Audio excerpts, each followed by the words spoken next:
Untamed by Glennon Doyle. Introduction. Imagine you're at the zoo on a hot summer day. There's an announcement for the main event, the cheetah run. You find a spot along the route, and a zookeeper appears, holding the leash of a happy, panting yellow Labrador retriever.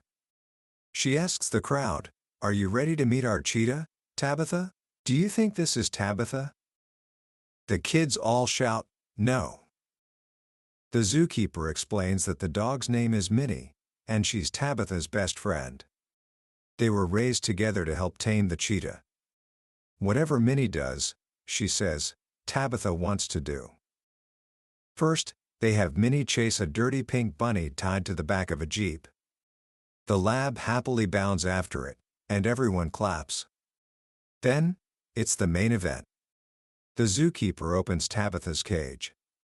The cheetah explodes out, a blur of spots and muscle, focused on that pink bunny.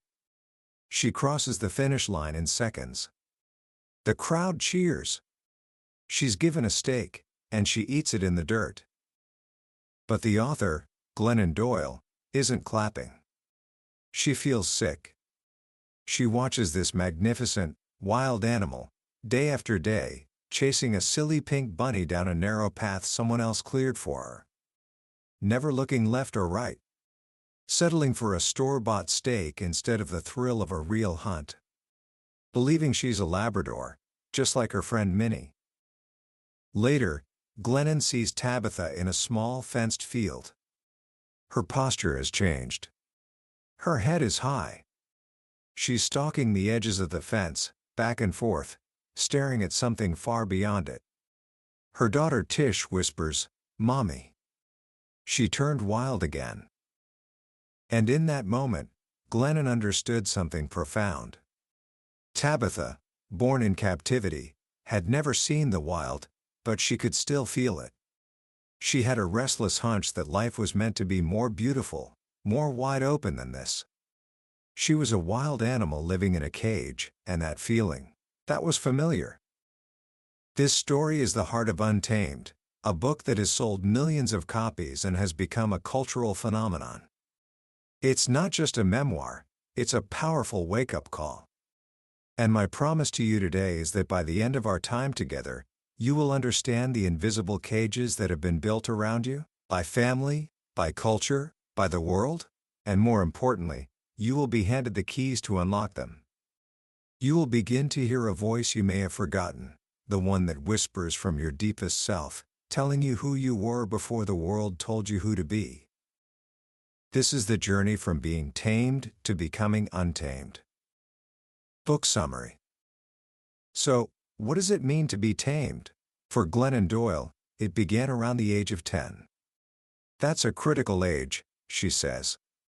It's when we learn how to be good girls and real boys. It's when the world sits us down and points to our cages. These are the feelings you're allowed to have. This is how you should look. These are the people you can love. This is the life you're supposed to want. She remembers being in her Catholic school class, where a teacher explained the story of Adam and Eve. Eve, she was told, was hungry for more than she was allowed. She wanted knowledge from the forbidden tree. Because of her hunger, she defied God, took a bite of the apple, and brought sin and suffering into the world. The lesson was clear. A good girl isn't hungry. A good girl is grateful for what she has and doesn't want more. Glennon tried to be a good girl. She chose a personality, a body, and a faith so small she had to hold her breath to fit inside them. But you can't hold your breath forever. For her, that exhale came in the form of bulimia. It was the one place she could be animalistic, where she could indulge her hunger and fury. Then, she'd purge it all away, because a good girl must stay small to fit inside her cages. She has to hide the evidence of her hunger. This is the life of the caged. It's a life lived for others, a performance. You look outside yourself for answers. You poll your friends, you research, you gather a consensus. You see this everywhere. Glennon tells a simple but powerful story about her son, chase, having friends over. When she asks if anyone is hungry, every single boy immediately yells, "Yes," without looking away from the TV. They looked inside themselves and found their answer. But the girls? They all stopped, looked at each other, scanning faces, silently polling one another to figure out if they were hungry. Finally, a designated spokesgirl politely said, "We're fine, thank you." The boys looked inside. The girls looked outside. Glennon writes, "We forgot how to know when we learned how to please. This is why we live hungry." This taming isn't just about hunger, it's about our entire being. Think about something as simple as the shampoo bottles in your shower. Glennon walked into her kid's bathroom one day and noticed her son's side of the shower was filled with bottles that yelled things in bold letters: armor uppy, drop kick dirt, slam odor. They were verbs, commands, preparation for war. Her daughter's bottles were different. They were slim, pink, and whispered adjectives in cursive: alluring, radiant, gentle, touchable. Not a single verb. Nothing to do. Just a list of things to be. From the moment we wake up, we are being trained. Boys are taught to be big, bold, and invulnerable conquerors. Girls are taught to be small, quiet, and desirable enough to be conquered. We are shamed out of our full humanity before we even get dressed. For years, Glennon lived this tamed life. She got sober, married a man named Craig, had 3 children, and became a successful Christian mommy blogger. She was, by all accounts, a good woman. She wrote a best-selling book about her happy life. And right after that book came out, she found out her husband had been cheating on her for their entire marriage. Her world shattered. But her first reaction wasn't just heartbreak. It was the rage of a writer with a broken plot. Her husband had messed up her story. So, like a good writer, she decided to fix it. She would take control. She mapped out a new story. There would be pain, yes, but then therapy, forgiveness, and finally, redemption. A healed, whole family. She lived that story, and then she wrote about it in her next book, Love Warrior. She had taken the mess and spun it into gold. Checkmate, life. But home still felt empty. The war was over, but what had been won? She was on the verge of a massive book tour, about to tell the world a story of marital redemption that she wasn't even sure she believed anymore. And that's when she walked into a hotel conference room in Chicago for a pre-event dinner. She was nervous, an introvert's worst nightmare. She sat down, trying to make small talk. And then, the world stopped. She writes, "Suddenly, a woman is standing where nothingness used to be. She takes up the entire doorway, the entire room, the entire universe. Short platinum hair. A long trench coat. A warm half-smile. Cool steel confidence." Glennon's whole being screamed, "There she is." Without thinking, she stood up and opened her arms. The woman, a soccer legend named Abby Wambach, smiled at her. The moment was awkward, electric, and undeniable. For the rest of the night, a powerful, invisible current flowed between them. They talked about shame, about writing, about truth. It was in that conversation that Glennon felt something wake up inside her. For 30 years, she had been contorting herself to fit into someone else's idea of what a woman should be. She wanted what she was trained to want. But when she saw Abby, she wanted something for herself. For the first time. It was the first original idea she'd ever had. That night, she tasted freedom. And she wanted more. This is the turning point. This is where the caged cheater remembers what it is. The encounter with Abby didn't just introduce a new love, it introduced Glennon to herself. The voice that said there she is wasn't coming from the heavens. It was coming from within. It was the voice of the wild girl she had locked away at 10 years old. And that girl was saying, "Here I am. I'm taking over now." This awakening led her to uncover what she calls the 4 keys to unlocking her untamed self. These keys are the very parts of ourselves we are trained to mistrust and abandon: our emotions, our intuition, our imagination, and our courage. The first key is, feel it all. For 16 years, Glennon had used food and alcohol to make sure nothing touched her. Sobriety changed that. Suddenly, everything touched her. She was an exposed nerve. Everything hurt. She thought being alive wasn't supposed to be this hard. She thought happiness was for feeling, and pain was for fixing, numbing, or hiding. But a woman in a recovery meeting told her something that changed her life. You're not doing life wrong, you're doing it right. If there's any secret you're missing, it's that doing it right is just really hard. Feelings are for feeling. All of them. Even the hard ones. Pain, Glennon realized, isn't something to be avoided. It's information. It's the fuel of our evolution. She tells a beautiful story about her daughter Tish, who she describes as deeply sensitive. In kindergarten, Tish's teacher told the class that polar bears were dying because of melting ice caps. The other kids were sad for a moment, then ran out to recess. But not Tish. She was stunned into paralysis. She stayed on the bench, asking the teacher, "Do the grown-ups know about this? What are they going to do?" For the next month, Tish's life revolved around polar bears. She couldn't let it go. One night, she said to her mom, "It's the polar bears now. But nobody cares. So next, it's gonna be us." And in that moment, Glennon understood. Tish wasn't broken.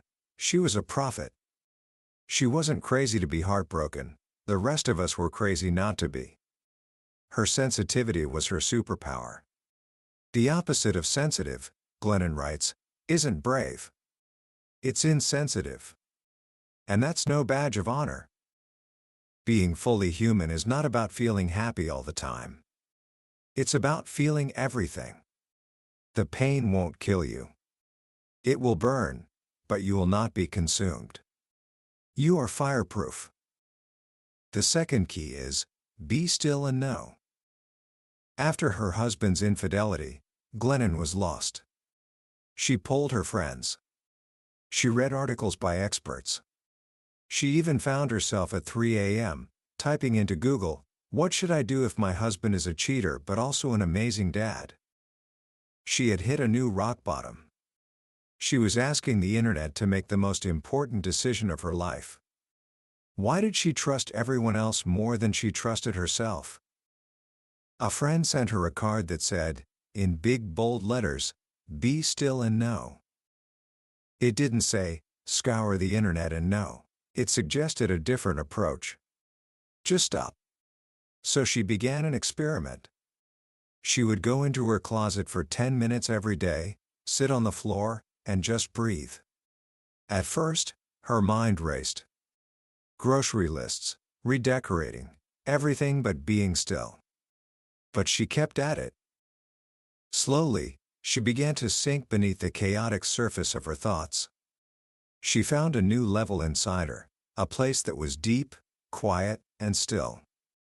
There, she could sense something she calls the knowing.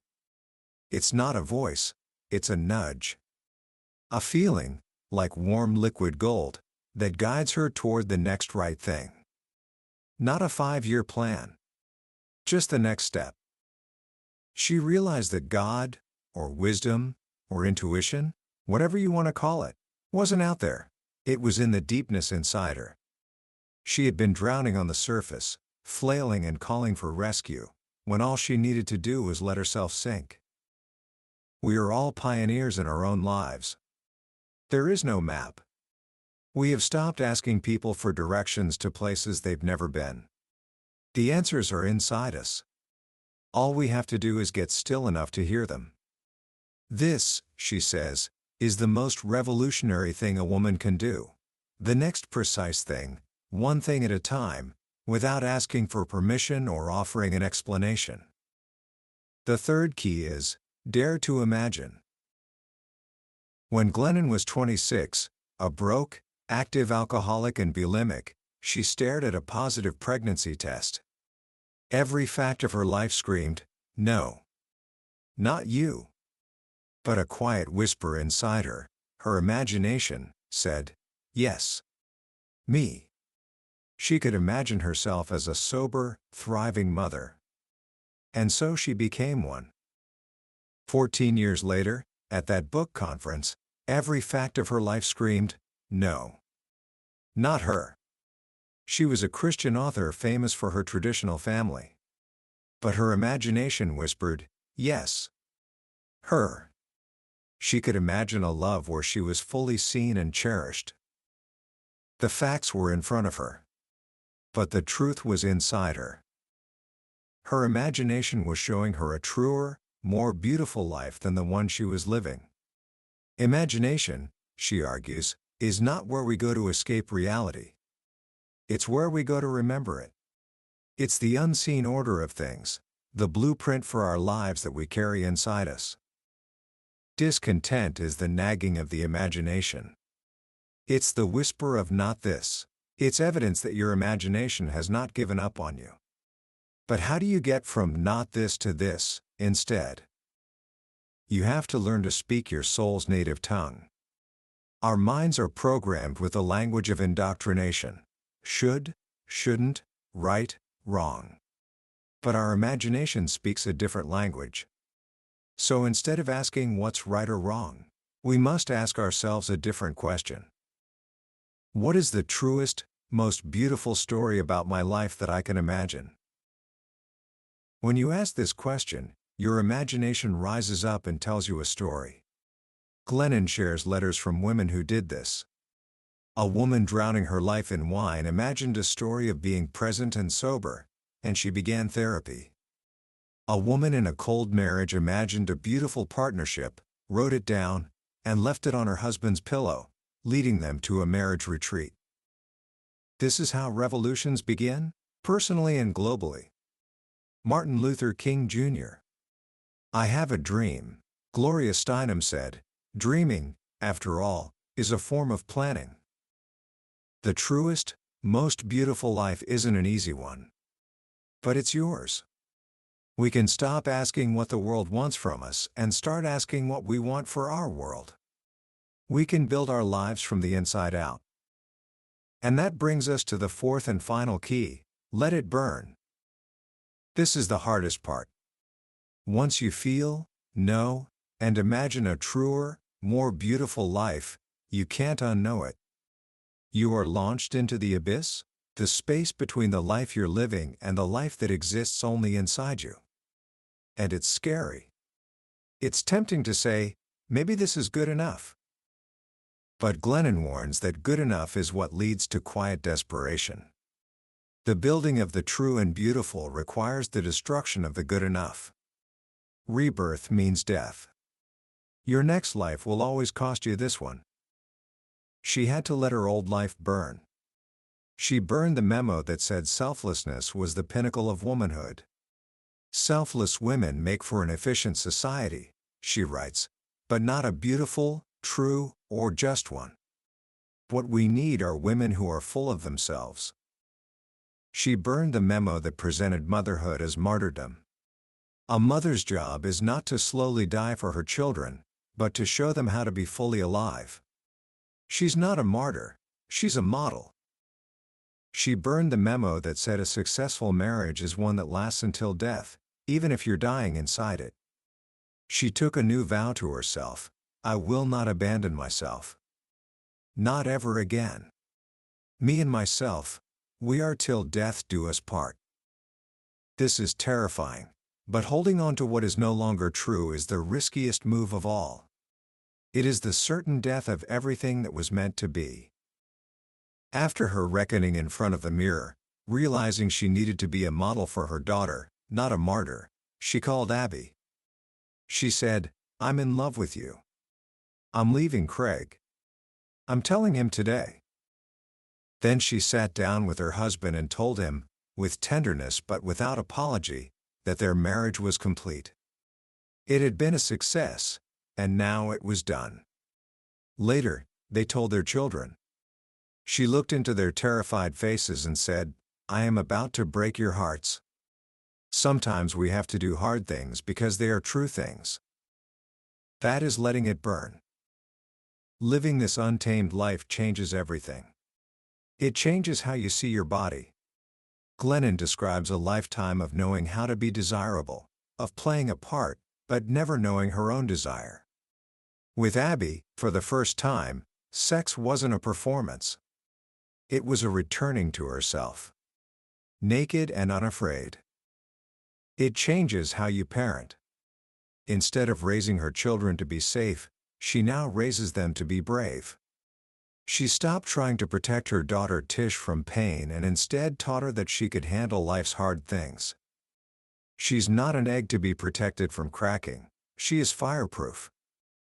She tells Tish, every time you're given a choice between disappointing someone else and disappointing yourself, your duty is to disappoint that someone else. Your job, throughout your entire life, is to disappoint as many people as it takes to avoid disappointing yourself, especially her. It even changes how you love your ex-husband's new girlfriend. Glennon writes with raw honesty about her jealousy and insecurity when Craig's new partner enters the picture, a woman who can braid her daughter's hair in a way she never could. But she learns to see this new woman not as a replacement, but as part of a new, blended, braided family. In one of the most moving scenes, she, Abby, Craig, and his girlfriend are all at the finish line of a Thanksgiving race. They are a new kind of family, one they built not from a blueprint, but from the inside out. A family where everyone can be both held and free. Ultimately, to be untamed is to be fully human. It's to stop trying to be good and start trying to be free. It's to stop living by the world's expectations and to start living by your own deep knowing. It's to look at all the boxes the world tries to put you in, happy or sad, good or bad, straight or gay, sick or healed, and to answer with the simple, powerful truth of your existence. I am. I am. I am. Commentary. When you're 17, the world is a storm of expectations. Your parents, your teachers, your friends, social media, they all have a version of you they want you to be. They hand you memos about who you should be, what you should want, how you should feel. And the pressure to conform, to be a good student, a good friend, a good person, can feel overwhelming. What makes Glennon Doyle's Untamed so powerful is that it gives you permission to set all of those memos on fire. It's not just a book, it's a manifesto for your own inner life. It tells you that the most important voice you will ever hear is your own. The central idea that I keep coming back to is this shift from looking outside for answers to looking inside. Think about how much of your life is spent polling your friends about a text message, or looking at what others are doing to decide what you should do. Untamed argues that this habit is the source of our deepest unhappiness. It's how we become tamed. The story of the cheetah, Tabitha, is the perfect metaphor for this. She was born in a cage, so the cage is all she's ever known. And yet, something inside her, her wild, remembers a life she's never lived. That feeling of restlessness, of discontent, of thinking, isn't it supposed to be more beautiful than this? That's not a sign that you're ungrateful or broken. It's a sign that your wild is still alive. It's your inner self, your knowing, trying to get your attention. So what can you do with this, right now, in your life? I think it comes down to a few simple practices. First, start listening to your discontent. What is the thing in your life that makes you feel that whisper of not this?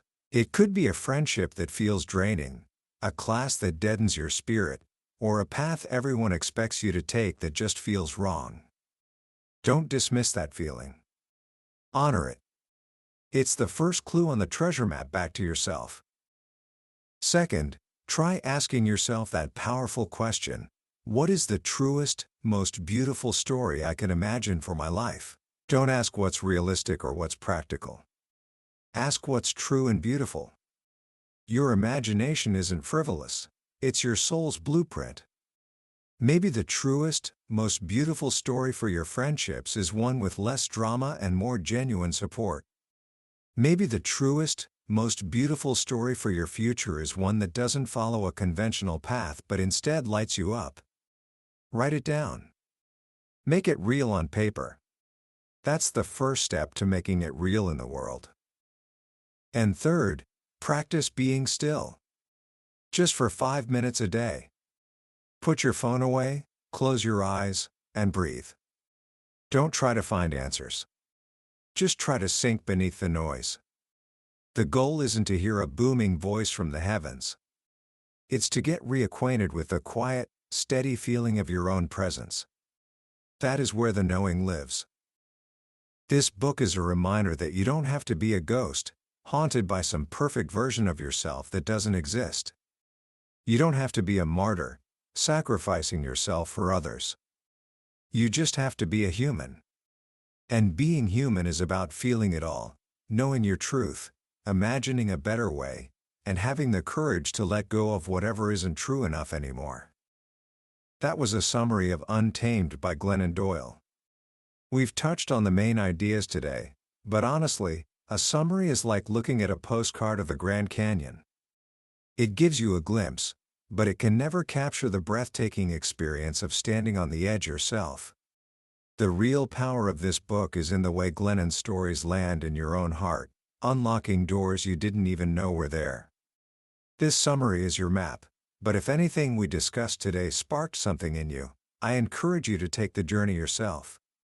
Reading the book isn't just about gathering information. It's an experience that could fundamentally change how you see your own wild and precious life. The link to the book is in the description below. Also, if you found this journey valuable, please show some love by hitting that like button and subscribing.